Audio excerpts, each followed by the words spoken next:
Graça e paz do Senhor Jesus. Êxodo capítulo 7, leitura da palavra nessa manhã. Então o Senhor disse a Moisés: Veja, eu o constituí como Deus sobre Faraó, e o seu irmão Arão será o seu profeta. Você falará tudo o que eu lhe ordenar, e Arão, seu irmão, falará a Faraó, para que deixe sair da sua terra os filhos de Israel. Eu, porém, endurecerei o coração de Faraó, e multiplicarei na terra do Egito os meus sinais e as minhas maravilhas. Faraó não vai ouvir vocês, e eu porei a mão sobre o Egito, e farei sair os meus exércitos, o meu povo, os filhos de Israel, da terra do Egito, com grandes manifestações de juízo. Os egípcios saberão que eu sou o Senhor, quando eu estender a mão sobre o Egito e tirar do meio deles os filhos de Israel. Assim fizeram Moisés e Arão, como o Senhor lhes havia ordenado. Assim fizeram. Moisés tinha 80 anos e Arão 83, quando falaram com Faraó. O Senhor falou a Moisés e Arão: quando Faraó lhe disser, faça um milagre, você, Moisés, dirá a Arão: pegue o seu bordão, jogue-o diante de Faraó, e o bordão virará uma serpente. Então Moisés e Arão foram até Faraó e fizeram como o Senhor havia ordenado. Arão jogou o seu bordão diante de Faraó e diante dos oficiais, e ele virou uma serpente. Faraó, porém, mandou vir os sábios, os encantadores, e eles, os sábios do Egito, fizeram também o mesmo com as suas ciências ocultas. Pois cada um deles jogou o seu bordão e eles viraram serpentes, mas o bordão de Arão devorou os bordões deles. No entanto, o coração de Faraó se endureceu e não os ouviu, como o Senhor tinha dito. O Senhor disse a Moisés: o coração de Faraó está obstinado, ele não quer deixar o povo ir. Vá falar com o Faraó pela manhã, ele sairá às águas e você estará à espera dele na beira do rio. Leve o bordão que virou serpente e diga a Faraó: o Senhor, o Deus dos hebreus, me enviou para dizer-lhe: deixa ir o meu povo, para que me adore no deserto. Mas até agora você não quis ouvir. Assim diz o Senhor: nisto você saberá que eu sou o Senhor. Com esse bordão que eu tenho na mão, ferirei as águas do rio e elas vão virar sangue. Os peixes que estão no rio vão morrer, o rio vai cheirar mal, os egípcios terão nojo de beber a água do rio. O Senhor disse a Moisés: diga a Arão que pegue o meu bordão, estenda a mão sobre as águas do Egito, sobre os seus rios, sobre os seus canais, sobre as suas lagoas e sobre todos os seus reservatórios, para que virem sangue. E haverá sangue em toda a terra do Egito, tanto nas vasilhas de madeira como na de pedra. Moisés e Arão fizeram como o Senhor lhes havia ordenado.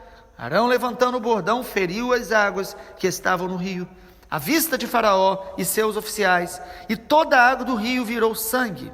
Os peixes que estavam no rio morreram, o rio cheirou mal, os egípcios não podiam beber a água do rio. Houve sangue por toda a terra do Egito. Porém, os magos do Egito fizeram o mesmo com as suas ciências ocultas, de maneira que o coração de Faraó se endureceu e não os ouviu, como o Senhor tinha dito. Faraó virou-se e foi para casa sem dar atenção ao que havia acontecido. Todos os egípcios cavavam junto ao rio para encontrar água para beber, pois das águas do rio não podiam beber. Assim se passaram 7 dias depois que o Senhor feriu o rio. Amém. Vimos ontem em Êxodo capítulo 6 que Moisés novamente pergunta para Deus: Senhor, por que o Senhor vai me enviar? O povo não está me ouvindo, Faraó não está me ouvindo, e eu não sei falar muito bem. E o capítulo 6 de Êxodo termina com Moisés perguntando isso para Deus: eu não sei falar bem, como o Faraó vai me ouvir? Capítulo 7, Deus está falando mais uma vez com Moisés, respondendo diante das crises dele. Mas o capítulo 7 nos fala especificamente sobre a autoridade que Deus deu a Moisés para cumprir os seus propósitos. Amado, Deus, quando nos chama, Ele nos capacita e Ele nos dá autoridade. A autoridade é um poder, uma capacitação que nos é outorgada, é dada por Ele, é dele, mas Ele nos concede. Você pode dizer, mas o Senhor falou isso para Moisés? Mas no Evangelho de Mateus, no capítulo 28, o Senhor Jesus diz: toda autoridade me foi dada no céu e na terra. Por isso, ide por todo mundo e pregai o Evangelho a toda criatura, ensinando a guardar todas as coisas que eu vos tenho ordenado. O Senhor, Ele tem toda a autoridade e Ele nos concede autoridade para cumprir os seus propósitos. O capítulo 7 nos fala dessa autoridade que Deus deu a Moisés e a Arão. E aí nós percebemos primeiro que Deus usa as pessoas que se oferecem a Ele, as pessoas que se dispõem a obedecê-lo. Deus usa quem se dispõe a obedecer. Deus não usa os mais sábios, os mais capazes, os que se acham mais preparados, não. Ele usa os que se dispõem a obedecer. Moisés, ele não se sentia capaz, mas é interessante, o versículo 6 diz assim: assim fizeram Moisés e Arão, como o Senhor lhes havia ordenado, assim fizeram. Amado, Deus usa pessoas que se dispõem a obedecer, mesmo se sentindo incapazes ou incapazes. Deus usa os que obedecem se sentindo incapazes. João Batista, ou João, o que batiza, ele disse para Jesus: eu não sou digno de desatar as sandálias, e o Senhor vem a mim para que eu te batize? Eu é que preciso do batismo que o Senhor vai dar, que é o batismo do Espírito Santo. Mas Jesus diz a ele: não, é importante que você faça isso para se cumprir a Escritura, para testemunho. E João Batista batiza Jesus. Amado, Deus surpreende e usa de maneira poderosa os que se sentiram incapazes, se dispõem a obedecer. Moisés foi capacitado por Deus. Deus usa Moisés, e Deus diz: Moisés, você será como Deus, e Arão como um profeta. Deus mostrando aqui que a autoridade que Ele nos dá para cumprir propósitos específicos. Em segundo lugar, a gente percebe no capítulo 7 de Êxodo, que Deus sempre vai nos mostrar a necessidade da perseverança. Deus, quando nos chama, Ele nos dá autoridade, mas Ele vai nos mostrar a importância da perseverança. Nós esperamos muito por algumas vitórias automáticas, rápidas, fáceis. Nós sempre estamos buscando caminhos mais fáceis, estratégias mais rápidas, para que a gente alcance êxito. Amado, quando Deus nos chama, Deus, Ele é realista, responsável, e Ele nos alerta para os obstáculos que nós vamos enfrentar. Parece que quando a gente é chamado por Deus, às vezes há uma alegria tão grande de ouvir a voz de Deus, que a gente, quando ouve a palavra dizendo que nós vamos ter tribulação, nós vamos ter aflição, nós vamos ser perseguidos, nós vamos passar momentos de desertos, parece que a gente ouve tudo isso, mas a gente não dá a atenção necessária. Quando Deus diz que nós vamos ser tentados, nós vamos ser provados, parece que a gente ouve tudo isso, mas às vezes nós somos tomados por um certo triunfalismo, e às vezes até por uma negação da realidade. Nós não devemos ser pessimistas, mas nós temos que ser realistas. Sabe o que Deus fala para Moisés? Ao mesmo tempo que Deus diz: olha, você vai ser como Deus, Arão vai ser como profeta, eu vou tirar o meu povo do Egito, ou seja, a minha palavra e a minha promessa vão se cumprir. Ao mesmo tempo ele diz o seguinte: Faraó não vai ouvir vocês. Versículo 4, é muito interessante. Faraó não vai ouvir vocês. Eu porei a mão no Egito, farei sair os meus exércitos, o meu povo. Mas Deus está deixando claro: Faraó não vai ouvir vocês. Sabe o que Deus está querendo dizer? Você vai passar por momentos que vai precisar perseverar. Você vai precisar ser resiliente. Alguém que resiste à pressão e não muda a sua natureza. Você é capaz de esticar como uma borracha, mas você não vai se perder. Nós vamos ser pressionados pelo mundo espiritual, nós vamos ser pressionados pelas circunstâncias. Então Deus, quando nos chama, Ele diz: eu dou autoridade, eu vou cumprir a palavra, mas Faraó não vai ouvir vocês, vai haver resistência, vai haver interferência espiritual, vai haver guerra. Isso acontece no nosso ministério, isso acontece na nossa vida, isso acontece na família. Nós precisamos ter esse discernimento, porque quando o Faraó resiste, nós resistimos a ele e vamos continuar nos movendo na palavra que Deus nos deu. Amém, Jesus. Nos movendo por aquela voz que nos chamou, que nos capacitou. Nós não andamos por vistas, nós andamos pela fé. A fé na palavra, não a fé é um sentimento. Há dias que nós não teremos nenhum sentimento que nos encoraje a continuar, mas nós não precisamos dos sentimentos, nós precisamos da fé. Nós precisamos caminhar por fé. E a fé, ela é gerada e mantida pela palavra de Deus. Nem só de pão vive o homem, mas de toda palavra. Então, quando Deus nos dá propósitos, nós entramos em jejuns, nós oramos, nós guerreamos, nós cremos. Isso não significa que será fácil e que Faraó vai ceder rapidamente. Pelo contrário, faça isso, obedeça, levante o bordão, os milagres vão acontecer, mas Faraó não vai ouvir não. Se prepare para enfrentar as resistências do mundo espiritual, com adoração no coração.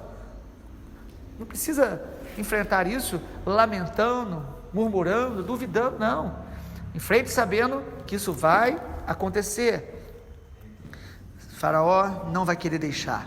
Ou você acha que o mundo espiritual vai ficar passivo diante do seu crescimento, diante dos seus avanços, diante do que Deus já fez na sua vida? Amado, a Bíblia diz que quando um espírito maligno é expulso da vida de uma pessoa, ele anda por lugares áridos e ele traz 7 piores do que ele e diz: vamos lá ver como a casa está. Nós precisamos sempre estar guardando a nossa vida desses contra-ataques do inimigo e dessa resistência que ele muitas vezes vai oferecer, porque ele não quer perder território, ele não quer perder terreno, e nós precisamos perseverar. Em terceiro lugar, o que nos chama a atenção aqui, que quando Deus dá essa autoridade a Moisés para liderar o povo, Deus chama o seu povo de exército e de filhos ao mesmo tempo. É interessante isso, né? Versículo 4, o Senhor diz, Êxodo 7, versículo 4, farei sair os meus exércitos, o meu povo, os filhos de Israel, da terra do Egito. Irmãos, Deus, Ele nos deu autoridade. Antes de nós sermos um grande exército, nós somos filhos de Deus, nós somos povo de Deus, nós temos uma identidade na paternidade de Deus. Ele nos chama de filhos. Em 1 João diz isso: vede que grande amor nos tem sido revelado pelo Pai, a ponto de sermos chamados filhos de Deus. Nós somos filhos, herdeiros, co-herdeiros com Cristo. Porém, Deus nos chama de filhos, mas também nos chama de exército. Na nossa vida de oração, de intimidade com Deus, nós precisamos adorá-lo, nos relacionar com Ele como filhos amados. Mas quando a gente vai obedecer o Senhor, marchar, cumprir o propósito, orar, há momentos que nós precisamos nos levantar em guerra. Nós precisamos saber que nós somos um exército. Há muitas pessoas que gostam de dizer que a igreja de Jesus é um grande hospital. Eu particularmente não uso esse termo. Eu prefiro dizer que a igreja é um grande exército. Que deste exército tem a enfermaria, né? Tem o hospital. Nós precisamos ser curados continuamente. Mas não é um grande hospital, é um grande exército que está marchando, que está debaixo do comando do nosso grande general, que é Jesus, que está debaixo de um propósito, que é avançar, que é expandir o reino de Deus, que é manifestar como embaixadores de Cristo, o reino de Deus sobre a terra. Deus nos chama assim, para conquistar. Deus te deu autoridade, assim como deu a Moisés, Deus deu à igreja autoridade. O Senhor Jesus fala isso no Evangelho de Mateus: eu edificarei a minha igreja, e as portas do inferno não prevalecerão contra ela. A igreja que está sendo edificada por Jesus, ela avança e ela destranca as portas do inferno. Ela é instrumento de Deus para que cativos sejam libertos, para que vidas sejam salvas, para que famílias sejam alcançadas. Esse é o nosso chamado, é ser proclamador desse reino que avança, que conquista território, vidas, famílias, para a glória de Deus. E em quarto e último lugar, diante da autoridade que Deus deu a Moisés, Deus manifesta os seus sinais de poder para que o nome dele esteja sendo glorificado. Deus vai manifestando os seus sinais, o seu poder e muitas vezes o seu juízo. Versículo 10, em Êxodo capítulo 7, então Moisés e Arão foram a Faraó e fizeram como o Senhor lhes havia ordenado. Mais uma vez a gente vê, eles obedecem. Arão jogou o seu bordão diante de Faraó, diante dos seus oficiais, ele virou uma serpente. Deus deu esse sinal para que eles fizessem diante de Faraó e dos oficiais, para que mostrasse para eles que Deus estava falando com eles. Muitas vezes os sinais de Deus, os milagres de Deus, o poder de Deus é manifestado para que as pessoas vejam e creiam no Senhor. E Deus deu esse sinal, joga o bordão, virou serpente.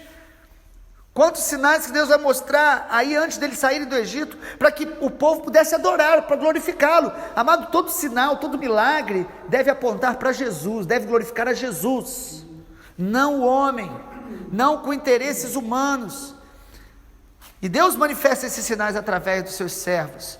O Senhor Jesus, quando Ele nos manda pregar o Evangelho, Ele fala: esses sinais seguirão os que creem. Em meu nome expulsarão demônios, em meu nome falarão novas línguas, em meu nome curarão os enfermos. São os sinais do reino de Deus que Deus faz para que o nome dele seja glorificado. Porém, irmãos, acontece algo aqui no capítulo 7 de Êxodo, que também vai acontecer em todo lugar onde o Evangelho é pregado. O inimigo começa a imitar as coisas que Deus estava fazendo. Irmãos, viram quando a gente leu? Versículo 11 de Êxodo 7. Faraó, porém, mandou vir os sábios e encantadores, e eles, os sábios do Egito, fizeram também o mesmo com as suas ciências ocultas. Cada um jogou o bordão e eles viraram serpentes, mas o bordão de Arão devorou os bordões deles. O inimigo sempre vai tentar imitar a verdadeira obra de Deus, e sobretudo na área de milagre, de sinais. Ele faz isso para confundir as pessoas.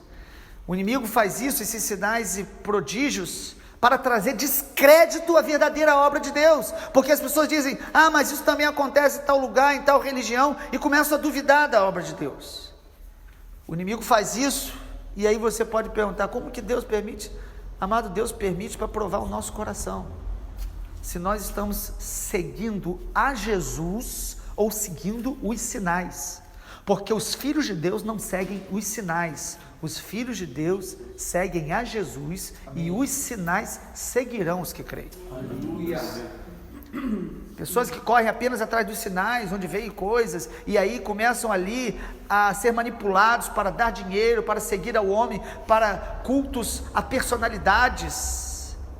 Isso é o sinal do engano. Mas o que nos chama a atenção é que Deus começou a fazer sinais extraordinários aqui no Egito, porque havia um avivamento ali acontecendo. Deus estava respondendo orações, e toda vez que Deus começa a trazer essas respostas, trazer avivamentos, também há um avivamento satânico ao mesmo tempo. O diabo começa a multiplicar os sinais para confundir, para distrair, para trazer descrédito. Quantas pessoas hoje que não creem mais em milagres, em sinais, em curas, porque vem tantos escândalos, em pessoas, sobretudo na mídia, usando os pseudo-sinais, os falsos milagres, para trazer a distorção até das doutrinas, para arrancar dinheiro das pessoas. Os magos aqui simplesmente fazem o mesmo, e Faraó diz assim: aí, viu? Que Deus é esse? Olha, a gente também faz. E a Bíblia diz que no final dos tempos, os falsos profetas farão grandes sinais, Deus vai permitir. A Bíblia fala lá em Apocalipse até do sinal da imagem da besta, uma imagem que vai fazer sinais. Como explicar isso? E nós ficamos muito impressionados. Gente que vive atrás somente do sobrenatural, encantados pelo sobrenatural, são presas fáceis para o engano. Nós precisamos amar a Jesus, nós precisamos nos relacionar com Jesus, nós precisamos ser cheios da palavra de Deus, e os sinais nos seguirão. Nós veremos curas, nós veremos milagres, mas tudo que nós veremos de sinais do reino de Deus, nós glorificaremos somente ao Senhor Jesus, ao nome dele. O inimigo então tenta imitar aqui, mas o que é interessante é que a serpente que Arão jogou o seu bordão, aquela serpente que surgiu, ela engoliu as serpentes dos encantadores. O poder de Deus sempre prevalece sobre toda manifestação do engano diabólico. O poder de Deus sempre vai vencer. A imitação é só para trazer dúvida, confusão, é para mostrar que Deus não é o único, é para roubar a singularidade de Jesus. Amado, Jesus é o único Senhor, é o único digno de ser adorado. Faraó, quando vê essa imitação, então, viu? Outros deuses também fazem isso. Versículo 13, no entanto, o coração de Faraó se endureceu e não os ouviu, como o Senhor tinha dito. Versículo 14, o coração de Faraó está obstinado. Há pessoas que mesmo vendo os sinais de Deus, continuarão endurecidos, continuarão negando a verdade. Por quê? Porque não querem se render a Jesus, porque não querem crer no Senhor. E Faraó endureceu o coração, e aqueles sinais falsos só ajudou ele a continuar mais endurecido ainda. Versículo 23 diz assim: Faraó virou-se e foi para casa, sem dar atenção ao que havia acontecido.